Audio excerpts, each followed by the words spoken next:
Estamos de volta com o programa Bíblia Fácil, hoje aprendendo um pouquinho mais a respeito da santificação. Vamos então olhar mais uns textos da Bíblia a respeito do tema. De acordo com Paulo, qual é a vontade de Deus para seus filhos? 1 Tessalonicenses 4, verso 3, assim Paulo escreveu: pois esta é a vontade de Deus, a vossa santificação, que vos abstenhais da prostituição. A vontade de Deus para o seu povo é a santificação. Agora, é necessária a santificação em nossa vida? O que diz o autor de Hebreus? Segui a paz com todos e a santificação, sem a qual ninguém verá o Senhor. Isto quer dizer que, de acordo com o autor de Hebreus, sem a santificação, ninguém verá ao Senhor. Então nós temos que conhecer mais desse assunto. Bom, a salvação ela pode ser entendida na Bíblia em 3 tempos. E se esse conceito ficar claro para nós, nós vamos entender melhor como que Deus salva. Na Bíblia, a salvação é apresentada no passado, presente e futuro. Aqui estão os textos que depois vocês podem ler com mais tempo em casa. Mas Tito 3,5 fala: fomos salvos no passado. Em 1 Coríntios 1,18, Paulo diz que nós somos salvos. E Romanos 5,9, Paulo diz que nós seremos salvos. Por que o tempo verbal é usado no passado, presente e futuro? Porque salvação deve ser compreendida ao longo da vida da pessoa. Então nós fomos salvos no passado. Isso nós chamamos de justificação. Nós estamos sendo salvos no presente. Chamamos isso de santificação, que é o tema de hoje. E seremos salvos no futuro. Chamamos isso de glorificação. Essas 3 palavras são conceitos teológicos que têm que ficar claro em nossa mente. Então, o que é justificação? O que é Cristo nos justificar? Eu mereci a morte por causa dos meus pecados, mas Cristo morreu para me salvar. Ou seja, Ele pagou o preço do meu pecado. Então, quando eu aceito o oferecimento da salvação, eu sou salvo pela graça. Cristo tira as minhas vestes do pecado e da injustiça e me cobre com o seu puro manto. Eu estou santificado, eu estou justificado. Ou seja, eu não preciso mais morrer, porque Ele pagou o preço da minha morte. Agora que Ele me justificou, Ele me salvou, eu preciso andar em santidade. Este caminhar em santidade, a Bíblia chama de santificação. Então, Deus opera em nós essa santificação. É o Espírito Santo, o agente da divindade, que todos os dias me convence do pecado, da justiça e do juízo. É o Espírito que me auxilia na minha caminhada espiritual, no meu crescimento espiritual. A cada dia eu tenho que estar mais perto de Cristo e quanto mais perto dele, mais semelhante a Ele. Isso é santificação. Agora, o que é glorificação? É a nossa salvação no futuro. Quando Jesus voltar, o corpo que nós temos, ele será glorificado. Nós vamos estudar depois o tema da ressurreição e nós vamos ver isso com mais detalhes. Mas o que é glorificação?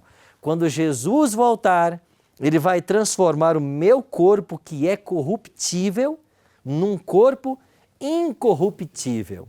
Ele vai tirar de dentro de mim a tendência para o pecado, que nós chamamos de natureza pecaminosa. Então, Davi no Salmo 51 diz assim: em pecado eu nasci e em pecado me concebeu minha mãe. Todos nós nascemos com tendência para o pecado. Quando é que esse desejo de pecar vai ser tirado de nós? Na conversão? Na santificação? Não. Ele só vai ser tirado na glorificação. Então, todo crente em Cristo, ele vive uma vida de completa luta, porque ele tem uma tendência para o pecado, que é a natureza carnal, mas ele tem uma tendência, ele se entregou a Cristo e Jesus implantou nele uma natureza espiritual. E essas duas naturezas, elas vão brigar enquanto houver vida. Agora, como que eu posso levar uma vida de santificação? Alimentando a natureza espiritual. Porque quando o alimento espiritual vem à prova, eu venço a prova.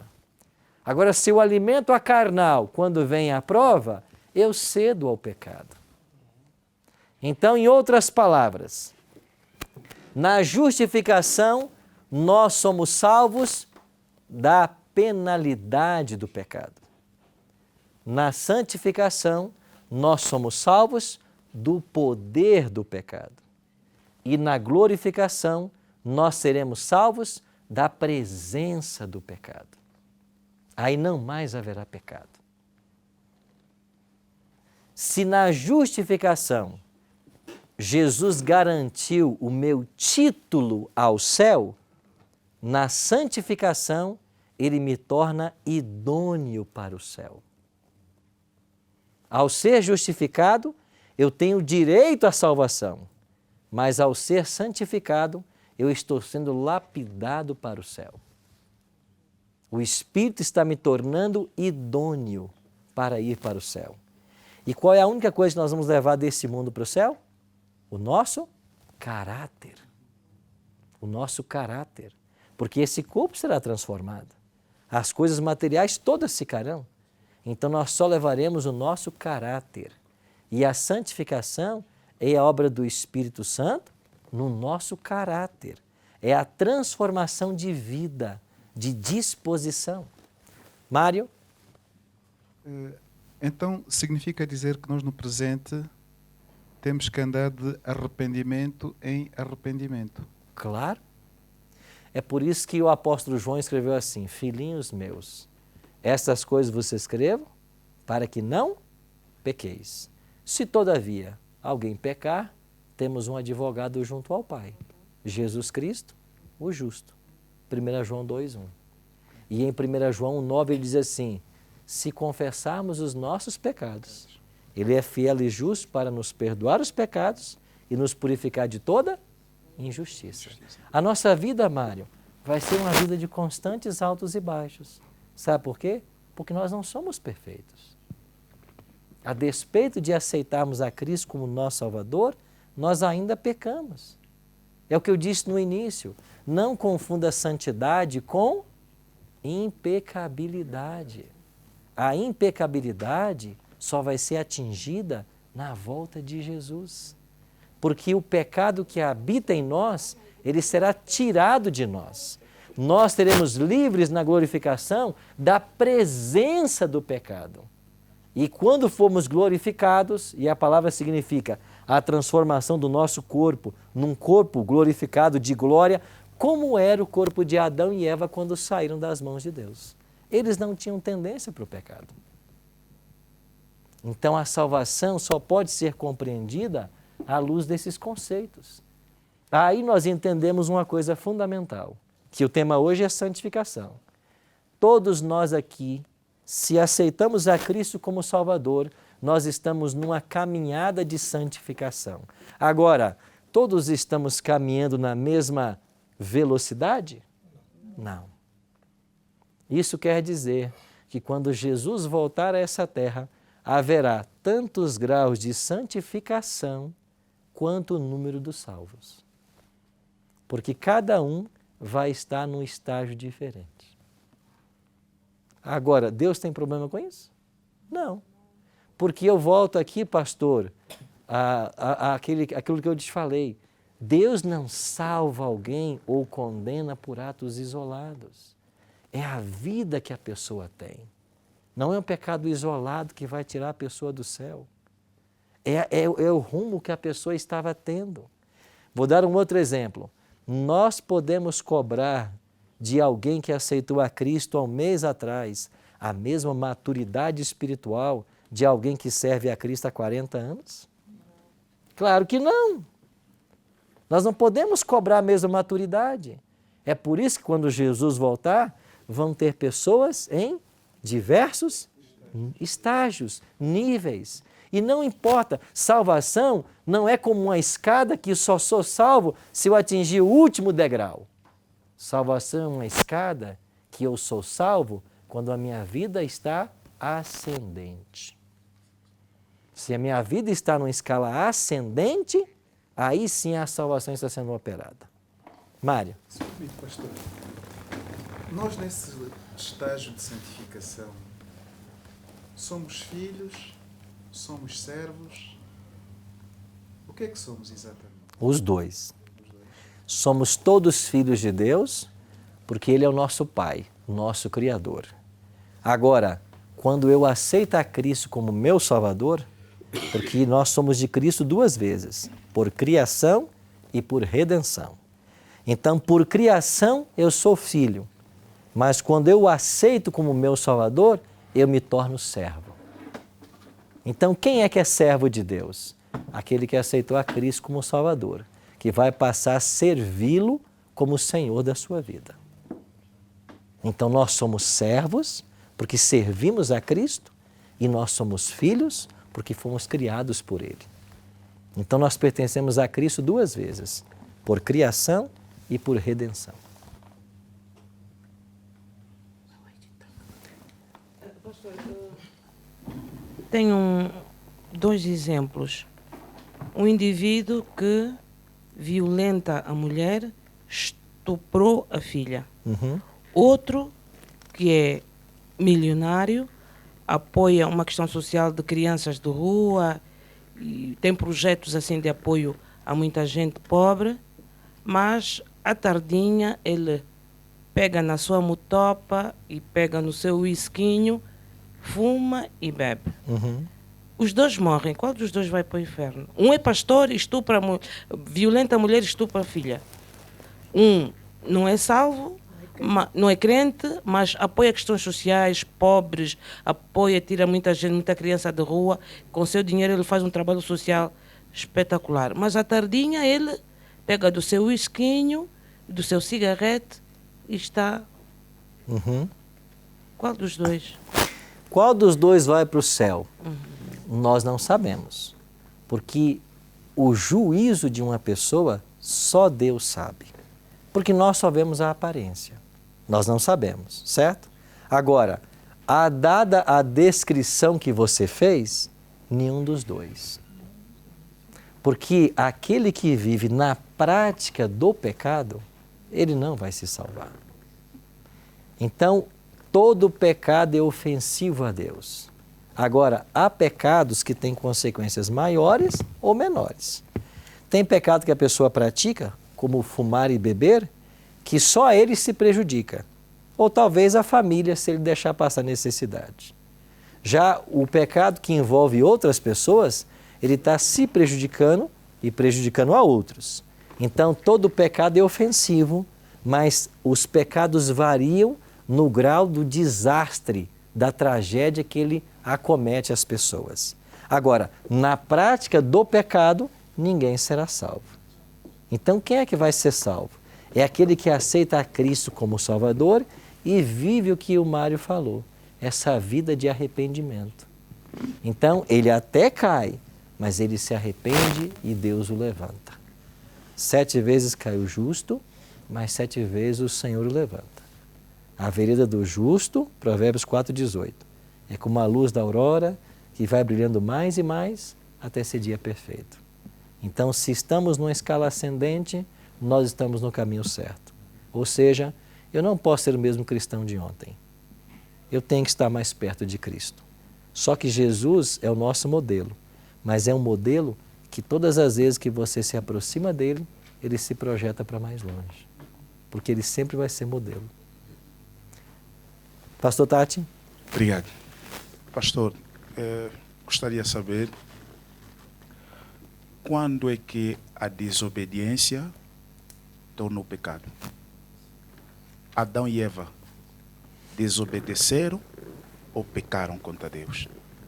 Saul desobedeceu ou pecou contra Deus? Obrigado. A questão do pecado na Bíblia é interessante porque você tem 9 termos bíblicos para pecado. Na língua grega, por exemplo, são 9 termos. O mais conhecido que nós usamos é anomia, aquele que está contra a lei, aquele que quebrou a lei.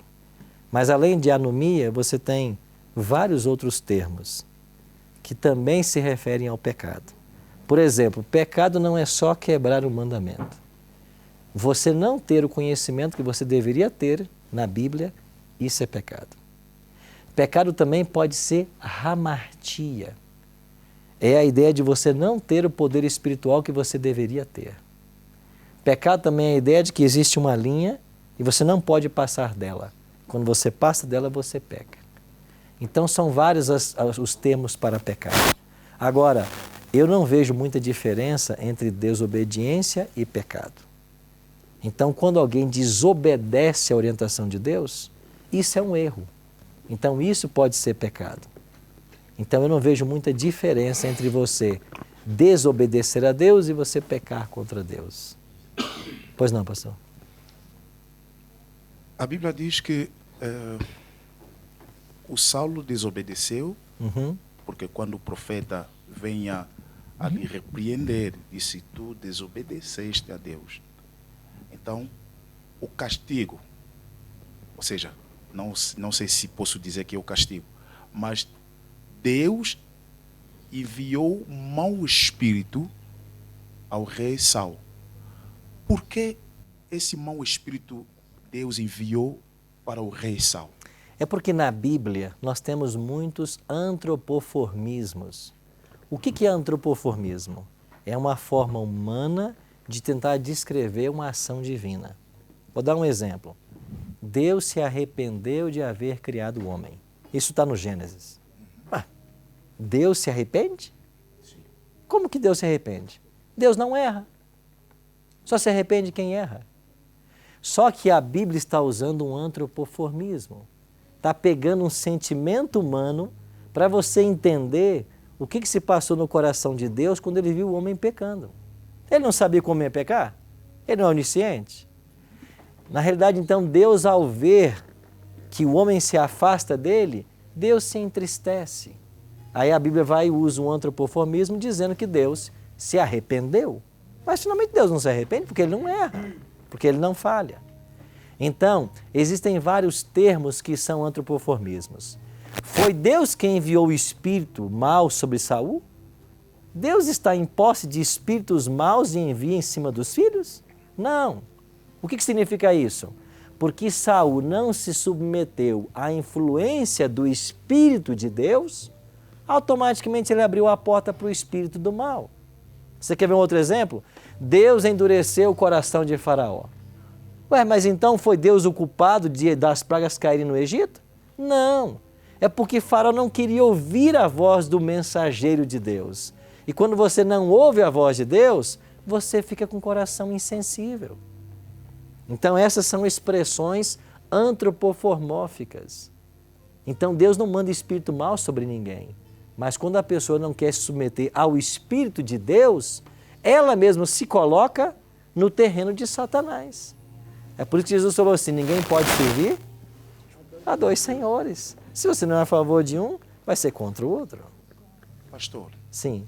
O pastor acabou de dizer que o faraó é que não queria ouvir a voz de Deus. Mas segundo o Gênesis, Deus estava dando esta promessa, não sei se posso dizer que é a promessa, que a sua descendência irão para o cativeiro. Agora, como é possível o faraó é que não queria ouvir Deus? Eu volto na mesma questão de Judas que a gente discutiu hoje. Não é porque Deus disse que a sua geração iria para cativeiro que o coração de Faraó foi endurecido. Mas Deus, em sua onisciência, sabendo que Faraó seria insensível à voz dele, profetizou o cativeiro. O que é a profecia? É simplesmente Deus antecipar um evento que ele sabe que vai acontecer. Agora, esse evento vai acontecer porque ele antecipou? Não. Ele antecipou porque ele sabe que vai acontecer. Então, o caso de Faraó e o caso de Judas são emblemáticos. Judas não traiu Jesus porque havia uma profecia. Havia uma profecia porque Deus sabia que Judas iria trair. E o Cristo não sabia que o Judas era o diabo? Que era não, estava influenciado pelo diabo. Não. Segundo João capítulo 6, versículo 70, Ah, Jesus estava a dizer para os seus discípulos, deixa eu ler. veja, na ceia do João 13, Jesus diz assim... Não, João capítulo 6, Aham. João capítulo 6, versículo 70. A Bíblia diz, respondeu-lhe Jesus, não vos escolhi a vós os 12, e um de vós é um diabo. Jesus afirma. Aham. O que significa um de vós é o diabo? Como é possível o diabo vai tornar discípulo de Jesus? O texto não quer dizer que um dos 12 é o diabo. O texto Mas quer ele afirma, Sim. segundo a Bíblia. Sim, mas veja, você não pode pegar ao pé da letra, porque o diabo não é um homem. O diabo não é um ser material. Os 12 podiam ser tocados. Os 12 comiam. Os 12 estavam com Jesus. O diabo não tem matéria. Você não toca o diabo. Então, como é que o diabo pode ser um dos 12? Então, você não pode entender como você acha que a Bíblia está dizendo. Quando Jesus disse, um de vós é o diabo, significa que um de vós está sob a influência do diabo. O diabo também pode influenciar um servo de Deus. Claro, ele tenta o tempo inteiro influenciar todo mundo. Ele tentou Jesus. Então, existem expressões que a gente tem que simplesmente não cuidar para não ir muito ao pé da letra. Então, quando Jesus disse, lá na ceia, em João 13, ele disse, um de vós me trairá. Ele sabia quem era. Ou seja, este colocou-se à mercê do diabo. O diabo entrou nele, diz a Bíblia. Significa que o diabo tomou conta da mente dele. O diabo não pode entrar numa pessoa fisicamente porque ele não é físico. Ele é um ser espiritual. Então tem a ver com a mente, com o domínio da mente, onde está o centro das razões. Mesmo aconteceu com Pedro quando Vamos aqui, tínhamos...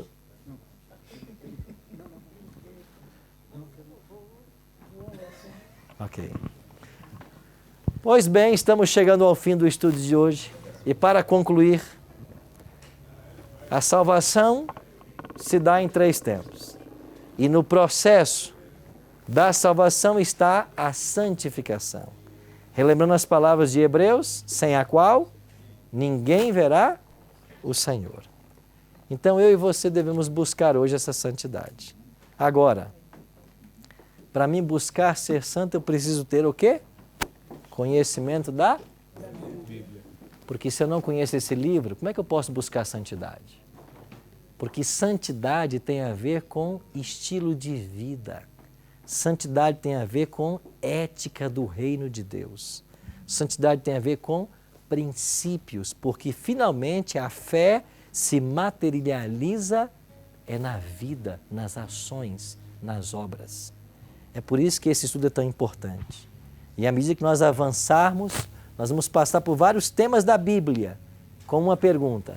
Essa é a vontade de Deus. Eu quero agora ser santificado? Eu tenho que praticá-la.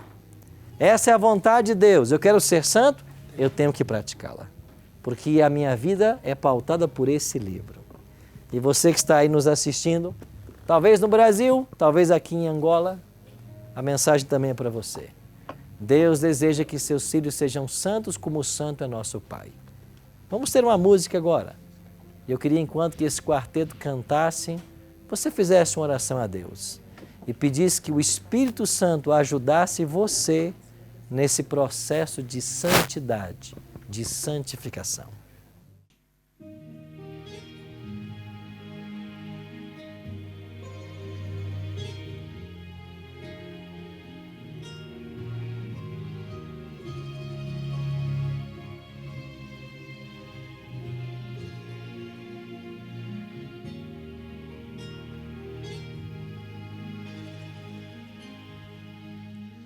Olhando ao meu redor, eu posso perceber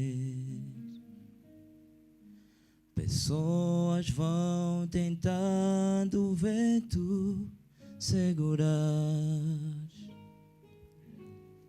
custe o que custar, busca o mundo conquistar, por ele vão se apaixonando mais e mais.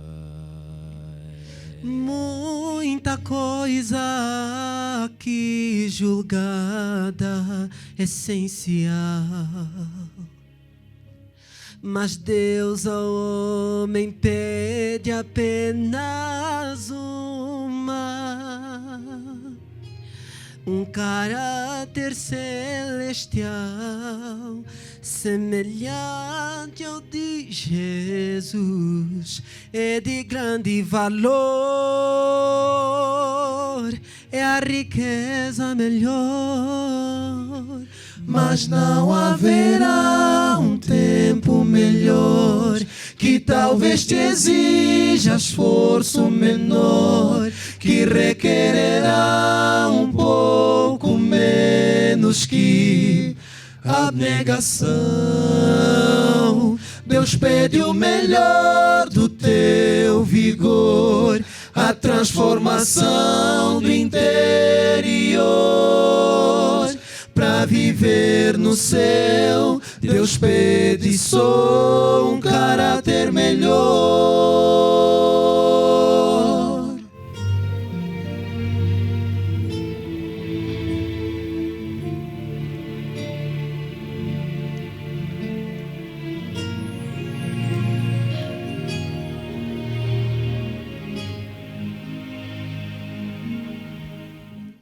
Olhando ao meu redor, eu posso perceber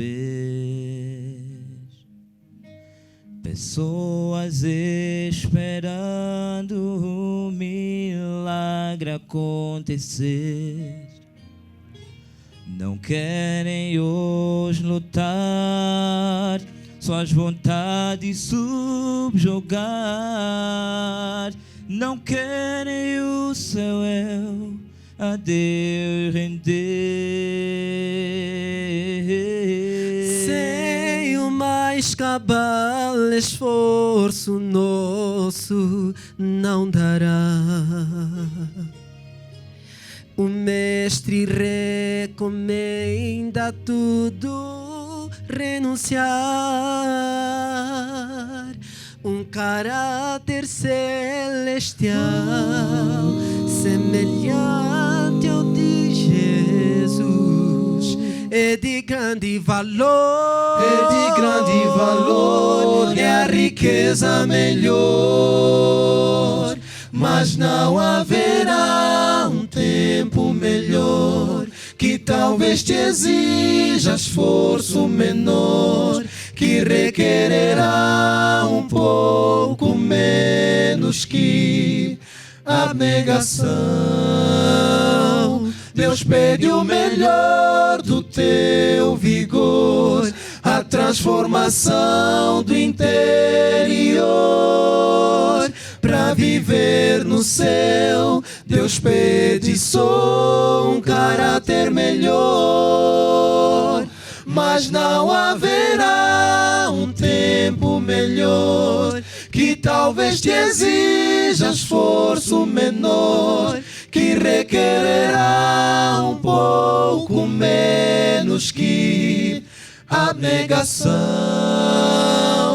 Deus pede o melhor do teu vigor, a transformação do interior. Para viver no céu, Deus pede só um caráter melhor. Deus pede o melhor do teu vigor, a transformação do interior.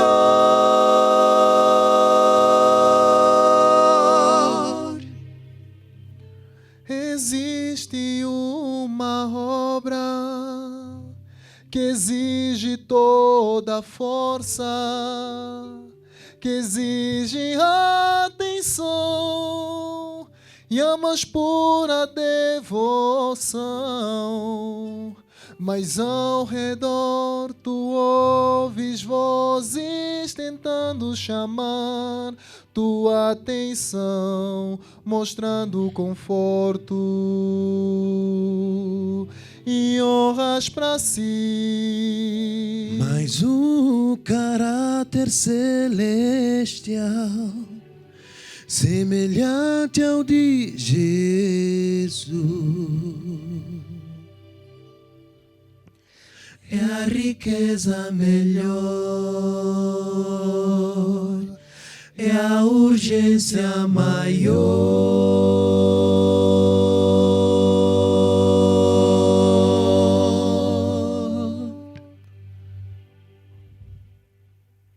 Essa música falou da necessidade que nós temos de desenvolver um caráter semelhante ao de Cristo. Jesus, como mestre do ensino, em João capítulo 15, ele deu-nos uma lição a respeito do que é a verdadeira santidade. Ele disse: eu sou a videira, vós sois os ramos. Se queremos verdadeiramente trilhar o caminho da santificação, só existe uma possibilidade: sermos os ramos ligados à videira. Se nós não nos ligarmos a Cristo, é impossível produzir frutos de um caráter semelhante ao de Cristo. E um detalhe interessante: o ramo só consegue frutificar se ele estiver ligado ao tronco. Você sozinho também não consegue produzir nada. E por melhores que sejam as nossas obras, nós podemos ter uma vida semelhante à de Madre Teresa de Calcutá. Mas se as nossas obras não são resultadas de um relacionamento com Cristo, elas não têm valor nenhum. Porque até a boa obra, separado dele, não tem valor. Por isso a verdadeira santificação não pode ser vivida senão na presença do Senhor. E você que está assistindo aqui em Angola, no Brasil, Deus deseja a nossa santificação. Para isso, deu-nos o seu Espírito. E o desejo dele é que nós cresçamos em graça, em tudo, no cabeça que é Cristo. Por isso, vamos orar para que o Espírito Santo faça em nossa vida a obra que ele deseja. E que nós sejamos ramos ligados à videira que é Jesus e que nós produzamos frutos para a glória dele. Vamos orar? Pai de amor, muito obrigado, Senhor, pela tua promessa de enviar o teu Espírito para nos convencer do pecado, da justiça e do juízo e para nos ajudar em nossa caminhada. Abençoe os amigos que estão aqui nesse resort conosco, participando desses estudos. E abençoe também os amigos que estão lá nas igrejas, lá nos lares, lá nos quintais de esperança, assistindo Bíblia Fácil e ouvindo da Tua Palavra. Que a Tua bênção alcance a todos nós agora. É a nossa oração, em nome de Jesus. Amém. Muito obrigado você que esteve conosco ao longo do estudo de hoje. Na semana que vem, eu te espero para mais um tema. Vamos estudar o que Jesus ensinou sobre o Espírito Santo. Até lá!